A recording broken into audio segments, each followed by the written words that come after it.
Hi everyone, today I'll be sharing a content marketing idea which you can use in your Instagram Reels, your TikTok videos, your email marketing newsletters, and your Instagram captions. I'm Shikah and I used to work as a counselor, and now I create done for you content marketing and also coaching materials which you can use with your audience. And soon I'm going to launch a done for you journaling masterclass which you can conduct with your audience and also sell to them. You can sell the replays to them. So this done for you workshop should be released soon. Just be in my mailing list if you want to be updated on this. Okay, so for today, I am going to share a content idea which you can share with your audience. Today's content idea is about how boredom can be a good thing. Boredom can be a good thing for your audience. It can also be good for us. It can be good for us humans in general. And I'm going to share why. And how will this content idea or this mindset shift help you in your business? It gives a very refreshing take towards an idea that we are very used to. For example, most of us are very used to the idea that boredom is something we need to avoid, something we need to fear, something we need to diminish. Boredom is something to be avoided, in other words. So that's what we are used to hearing, that's what we are used to seeing, that's what we've been told many times. However, this is a very refreshing take towards that. And I'm going to explain why boredom can be a good thing for your audience, for you, for me, for all of us. So the story behind this content idea is that I was listening to a podcast episode at one time, and I was listening to this Akashic Records coach. I think her name is Susie. And so I was listening to her, and she was saying that boredom is actually the beginning of creativity, or boredom is what precedes creativity. And I immediately knew that this is a mindset shift that all of us can adopt and use it to help us in our daily lives. That's where I got this idea from. If you observe children, you will notice that when they get bored and have nothing to do, they will start getting really creative. I'll give you an example. If you have kids, I have an 8-year-old. There were many times when my daughter told me that she's bored. Mommy, I'm bored. And there was one time I refused to give her the iPad. I refused to give her the TV and all the screens. And I told her, well, if you're bored, find something to do. Well, she didn't do anything. She was just sitting there, twiddling her thumbs in the living room. And then she got up into her toy room and she started taking out toys which have been sitting and collecting dust for God knows how many months. She took them out, she started playing with them, and then she started to bring out her dolls and she started role playing with them. And I also noticed that as she got even more creative or even more bored, as you can say that, she started to make her own little stuffed toys, little squishies, that's what she calls them. She took paper and coloring materials and wads of cotton or stuffing. So she started making her own little stuffed toys with paper and those cotton wads. So she started getting really creative as time passes. And this is something that you may be able to observe in children if you work with them or if you are surrounded with them or if you have them. And I believe that adults are also rather similar.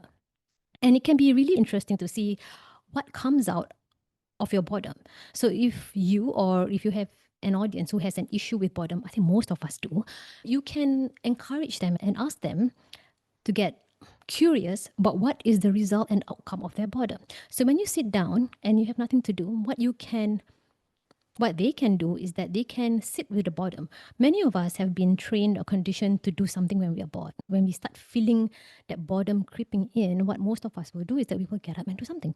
Get up and scroll through our phones, get up and do household chores, get up and eat. I did that at one point of time when I was bored and I was trying to avoid doing the difficult parts of my work. I started going to the kitchen and started snacking. So that's obviously not something which is great unless you are someone who snacks on healthy food. So most of us have been conditioned, like I said, to avoid boredom and to fill our bored moments with something to do.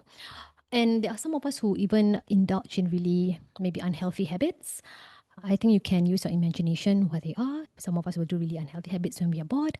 So instead of trying to avoid that boredom, what you can encourage your clients or your audience to do is to sit with the boredom. This is not easy. I have to say that it is not easy, especially if you are someone who's been conditioned, trained, you've been influenced that you need to do something when you're bored. You can't just sit there and do nothing. It's unproductive. It's a waste of time. If you have that kind of thought pattern, that kind of inner critic going on in your mind or if your audience has that in their minds, It's not going to be easy for them to suddenly sit with their boredom. It may be a challenging practice for some of us.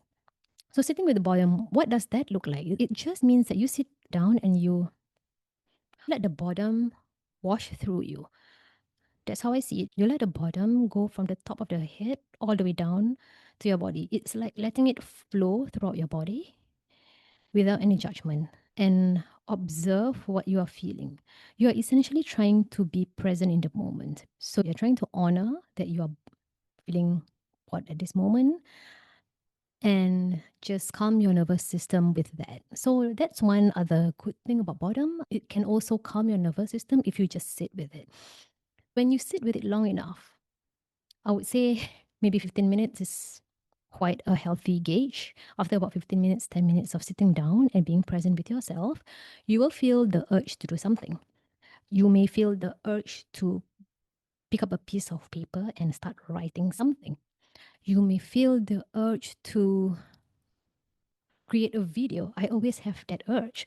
Or you may have the inclination to record a podcast episode.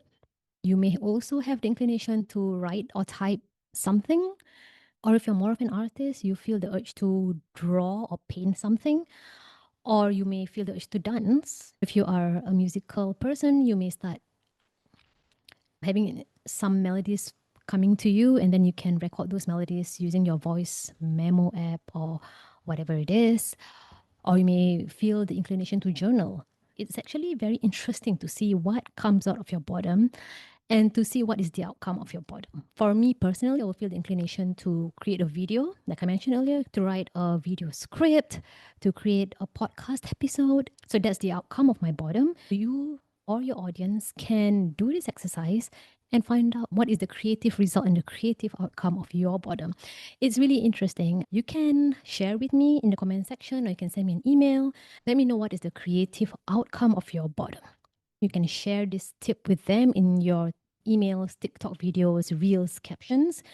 For your captions, you can just rewrite whatever I say in your own voice. And I'm pretty sure once you watch this whole video or listen to this whole episode, you get the essence of what I'm saying, and you can re-record it in your own voice to record your own Instagram reel or TikTok video, or you can rewrite it in your own voice for your emails and also for your captions. So that's my sharing for today, and I hope it has been helpful. Goodbye.